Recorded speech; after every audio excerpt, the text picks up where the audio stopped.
दोस्तों, क्या आपने कभी फाइनेंशियल प्लान बनाया है? कभी न कभी तो ज़रूर बनाया होगा। क्या वो वर्क किया? ज़्यादातर लोगों का फाइनेंशियल प्लान वर्क नहीं करता है। हम बड़े जोश से, बड़ी उम्मीदों से बजटिंग करते हैं, सैलरी एक्सपेंस काउंट करते हैं और सोचते हैं कि हमने इतना पैसा कमाया, इतना खर्च किया, उसमें से इतना बचेगा और आगे जाकर मैं ये चीज़ें करूँगा अपनी लाइफ़ के साथ, ठीक है? लेकिन सच बात तो ये है कि वो पैसा बचता ही नहीं है। ज़्यादातर लोगों का फाइनेंशियल प्लान वर्क करता ही नहीं है। जानते हैं क्यों? उसके 2 रीज़न हैं मेन।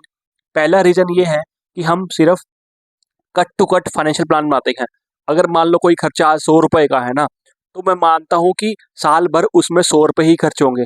लेकिन कभी क्या होता है ना, उसमें खर्चा ज़्यादा हो जाता है, ठीक है? तो मेरा फाइनेंशियल प्लान बिगड़ जाता है। अगर मैं मान के चलता हूँ, मान लो मेरे फ़ोन बिल जो है महीने का ₹400 आता है, ठीक है? तो अगले 2 साल तक 400 ही आएगा। ऐसा अगर मैं पॉसिबिलिटी लेकर चलूँगा ना, ठीक है?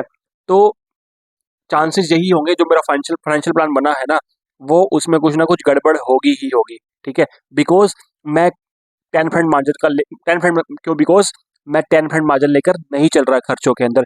और कई बार क्या होता है ना, खर्चे अनएक्सपेक्टेड वाले आ जाते हैं, तो वो जो आखिरी के 10-20% जो बचते हैं ना, जो बचत हो रही थी, जो मुझे इन्वेस्ट करना था, वो भी नहीं बचता। एक और रीज़न है इस चीज़ का क्यों हमारी फाइनेंशियल प्लानिंग नहीं चलती, और वो है व्हाट इफ्स। यानी कि जो अनहोनियाँ होती हैं, अननेसेसरी खर्चे हो जाते हैं, यानी कि कुछ हम सोचते नहीं हैं, अनसोचे खर्चे हो जाते हैं, क्योंकि हम उनके लिए कोई प्रोविज़न रखते ही नहीं है। हम डेली लाइफ़ में ये प्रोविज़न हमेशा रखते हैं, जैसे मान लो अगर मुझे ट्रेन पकड़नी है ना, मेरी ट्रेन 10 बजे की है या 11 बजे की है ना, तो मैं घर से, अगर आधे घंटे का रास्ता है ना स्टेशन का, तो मैं लगभग 1 घंटा पहले ही निकल जाऊँगा, ठीक है? सो दैट कि हमारा आधे घंटे का मार्जिन रहे। या फिर एग्ज़ाम देने जाते हैं, तो हम आधे घंटे का मार्जिन लेकर ही सेंटर पर पहुँचते हैं। लेकिन जो फाइनेंशियल प्लानिंग होती है ना, उसमें हम 5 से 10% का मार्जिन भी नहीं रखते। एक सिंपल सिनेरियो लेते हैं, थोड़ा आपको डरावना लगेगा, लेकिन आपको थोड़ा-सा ध्यान रखना पड़ेगा। मान लो एक इंसान घर खरीदता है होम लोन के ऊपर, ठीक है? और होम लोन पे करते-करते थोड़े टाइम बाद उसकी अननेचुरल डेथ हो जाती है, ठीक है? तो अब क्या होगा? पहला सिनेरियो, 2 सिनेरियो होंगे बेसिकली। पहला तो ये होगा कि जो सारे होम लोन्स हैं, ईएमआई का जो बर्डन है ना, वो उसके फैमिली के ऊपर आ जाएगा।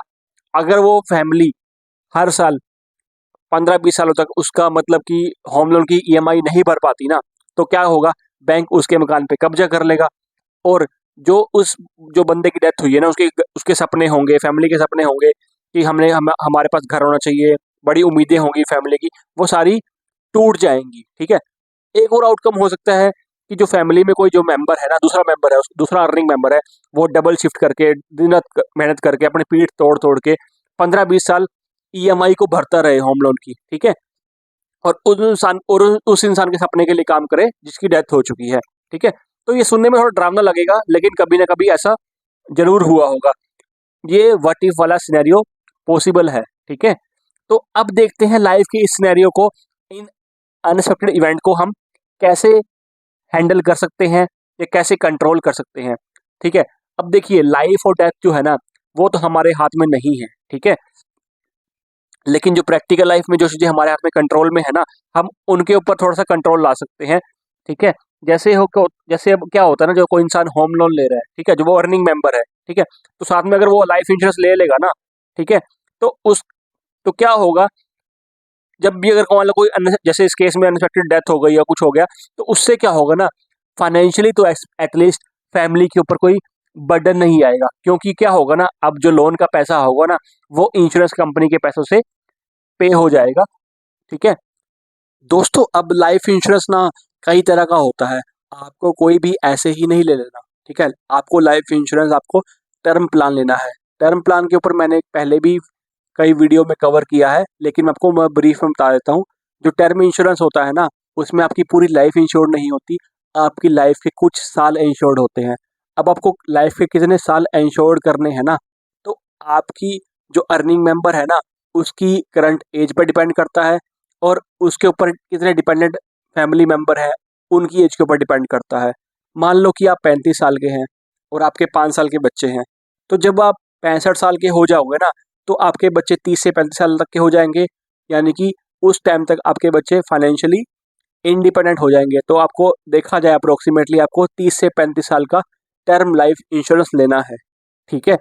अब अच्छी बात ये है ना कि जो टर्म लाइफ इंश्योरेंस है ना वो अफोर्डेबल भी है।